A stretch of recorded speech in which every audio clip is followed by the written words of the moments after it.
Why are teenagers unable to demonstrate a safe driving system and show the respect a driving license deserves? Is it because it is so easy to get?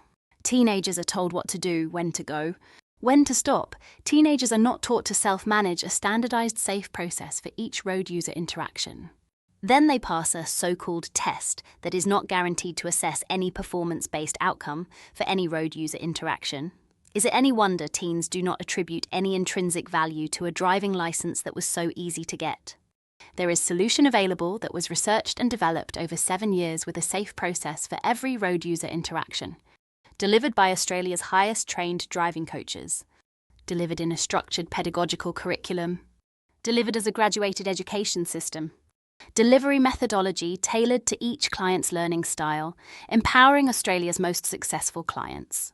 If you would like to discuss how Idrivesafety can help you and your teen, please call 1-800-956-999 or email info@idrivesafety.com.au.